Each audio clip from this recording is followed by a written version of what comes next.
हल्द्वानी के महिला हॉस्पिटल में कुमाऊं आयुक्त दीपक रावत ने मारा छापा, जहां पर उनको कई खामियां देखने को मिली। हॉस्पिटल में स्टाफ की मौजूदगी को लेकर बायोमेट्रिक की व्यवस्था खराब है। डॉक्टर स्टाफ हॉस्पिटल की रजिस्टर में अपनी उपस्थिति भी नहीं दर्ज करा रहे हैं, जो कि गलत है, जबकि रजिस्टर के हिसाब से उपस्थिति होनी चाहिए, जिससे मरीजों को भी डॉक्टरों की जानकारी मिल जाती है।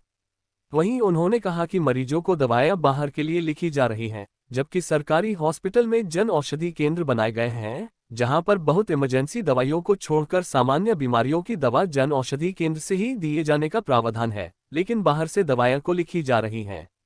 महिला हॉस्पिटल में तैनात डॉक्टर को रामगढ़ में रिलीव कर दिया गया था, लेकिन वह अभी तक यहां ड्यूटी ज्वाइन नहीं कर पाए और न ही कुछ उनका पता लग रहा है, जो कि बड़ी लापरवाही है। ऐसे में उन्होंने संबंधित अधिकारियों को जवाब देने को कहा है।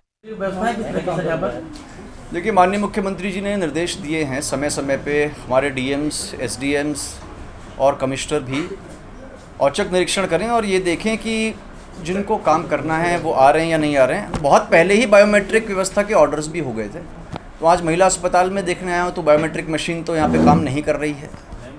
दूसरा, जो अटेंडेंस का भी तरीका है, रोस्टर बनाने का भी तरीका है, रोस्टर अप्रूव्ड नहीं है किसी के भी द्वारा। रोस्टर मात्र व्हाट्सएप पे ही है, जबकि वो पब्लिक के लिए भी अवेलेबल होना चाहिए, कौन डॉक्टर साहब हैं, कौन डॉक्टर साहब नहीं हैं।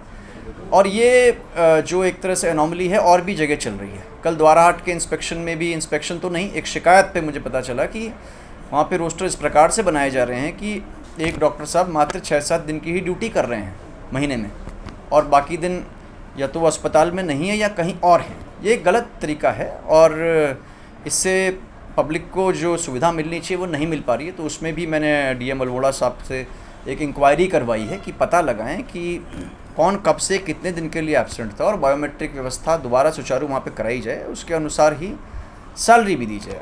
दूसरा इशू जो यहाँ पे महिला अस्पताल में है कि ये भी जब निर्देश हैं कि कोई बहुत ही इमरजेंसी की बात है तो अलग है, हम बाहर की दवाई लिख सकते हैं, अदरवाइज़ हम दवाई यहाँ की लिखें अगर अवेलेबल है तो। आयरन सप्लीमेंट है, आयरन सप्लीमेंट तो अस्पताल में है ही, तो उसको बाहर से बिल्कुल भी नहीं लिखा जाना चाहिए, जो कि लिखा जा रहा था। इसमें भी सीएमएस साहब से कहा है कि आप एक्सप्लेनेशन यहाँ पे कॉल करें। दूसरा, यहाँ पे जो डॉक्टर साहब हैं जिनकी ड्यूटी लगाई गई या अटैच्ड हैं, तो एक मामला ऐसा है जहाँ पे कि वो अटैच्ड थे, उसके बाद उनको रामगढ़ जाना था, अब वो यहाँ पे भी नहीं है, रामगढ़ में भी नहीं है और कहाँ पे है किसी को पता भी नहीं। ये व्यवस्था उचित नहीं है और सीएमओ नैनीताल से भी मैंने कहा है, डायरेक्टर हेल्थ से भी कहा है कि ऐसा कोई मैकेनिज़्म बनाए कि इनको डेली पता रहे कौन एब्सेंट है, कौन प्रेजेंट है। दूसरी बात ये है कि छुट्टियों की आवश्यकता हो सकती है, हर किसी की अपनी कोई इमरजेंसी हो सकती है, उसके लिए लीव्स अलाउड भी हैं, लेकिन किसी को पता ही ना हो कौन कहाँ है, ये एक गलत चीज़ है और इसे ठीक होना चाहिए।